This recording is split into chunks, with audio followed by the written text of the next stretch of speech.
다음으로 제가 스피치하도록 하겠습니다. 안녕하십니까. 저는 나라를 사랑하는 개미청년단 청년입니다. 여러분 혹시 대수의 법칙에 대해서 알고 계십니까? 대수의 법칙이란 적은 규모 또는 소수론을 불확정하나 대규모 또는 다수로 관찰하면 거기에 일정한 법칙이 존재한다라는 것입니다. 즉 관찰 대상의 수를 늘려갈수록 개개의 단위가 가지고 있는 고유의 요인은 중화되고 그 집단에 내재된 본질적인 경향성이 나타나게 되는 형상을 가리켜 우리는 대수의 법칙이라 말합니다. 예를 들어서 사람의 사망에 관해서도 어떤 특정인이 언제 사망할지 우리는 알 수 없지만 많은 사람들을 대상으로 해서 관찰해보면 매년 일정한 비율로 사람의 사망 수를 알 수 있게 되는 것처럼 취합하는 집단의 수가 많을수록 통계적 정확도는 올라간다라는 것입니다.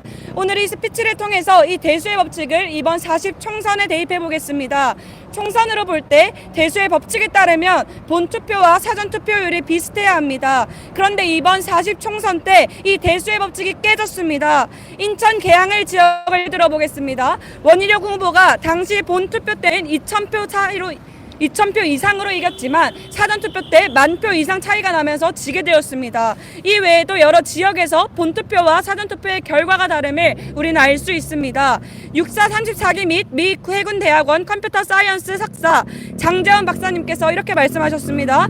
사전투표나 본투표는 상식적인 경우 거의 비슷하다. 본투표를 이긴 사람은 사전투표도 이긴다. 투표를 아침에 진행하나 저녁에 진행하나 똑같다. 전 세계 딱 2번의 대수의 법칙이 적용되지 않은 예외가 있는데 그것이 바로 이번 총선과 4년 전 대통령 총선이다 라고 말씀하셨습니다. 이것을 볼 때에 선거가 있다라고 우리는 지적할 수밖에 없습니다. 엑셀 결과가 보여주는 그래프가 대수의 법칙에 완전히 어긋나 있다라는 것입니다. 이에 상황에 따라 다를 수도 있지 않나라는 말들이 나오지만 이제껏 수십 년 동안 지켜지던 대수의 법칙이 이번 총선 때 갑자기 깨어진다. 이것은 우리는 말도 안 된다라고 할 수 있습니다. 앞으로 이런 사례에 대비해서 우리도 향후 선거가 이루어질 때 대만과 같이 수개표 방식으로 진행해야 하며 사전투표 없이 본투표로만 진행되어야 합니다. 그 전에 이번 40 총선에 벌어진 부정선거를 바로 잡아야 합니다. 마지막으로 정부에게 말하고 싶습니다. 부정선거를 방치하게 된다면 1960도 3.15 부정선거로 인해 학생들이 중심이 되어 일어나 결국 대통령 하야 사태까지 일으킨 4.19 혁명과 같은 사태로 번질 수도 있습니다. 그렇기 때문에 정부에서는 반드시 이번 불법 부정선거에 대한 수습책을 제시해야 합니다. 마지막으로 외치고 마치겠습니다. 제가 부정선거를 하면 함께 규탄한다 3번 외쳐주시기 바랍니다. 부정선거를 규탄한다, 규탄한다, 규탄한다. 네, 감사합니다. 마지막으로 권선아 청년 나오셔서 스피치 해주시겠습니다.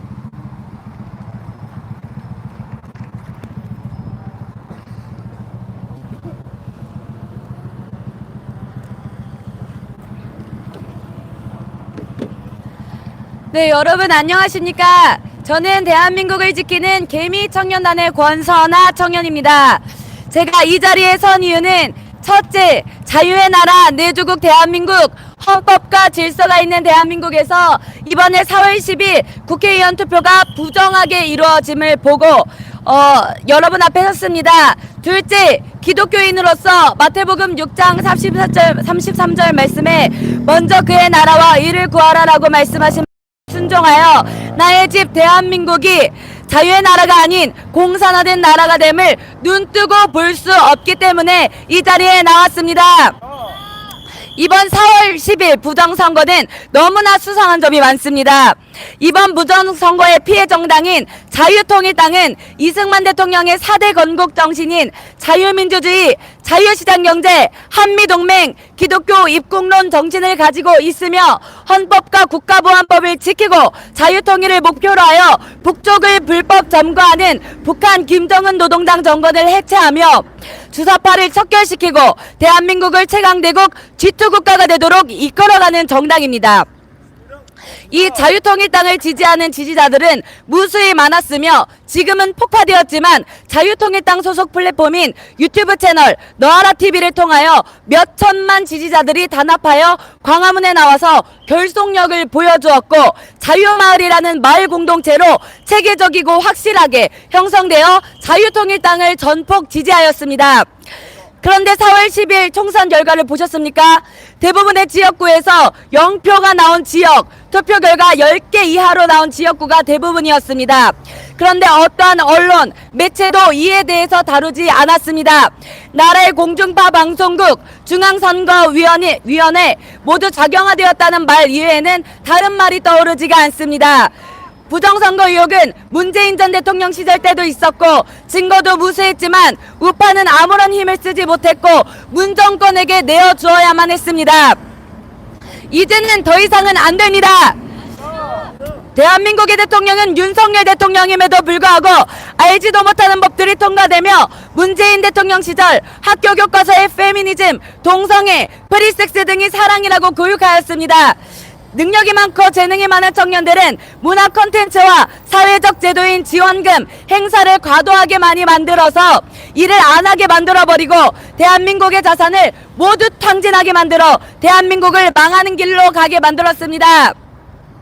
우리는 대한민국을 무조건 지키고 이번 부정선거를 싹을 잡음으로써 대한민국의 공정과 상식, 깨끗함, 참된 정치를 살려야 합니다. 마지막으로 제가 부정선거 규탄한다 외치도록 하겠습니다. 부정선거 규탄한다! 규탄한다! 규탄한다! 감사합니다.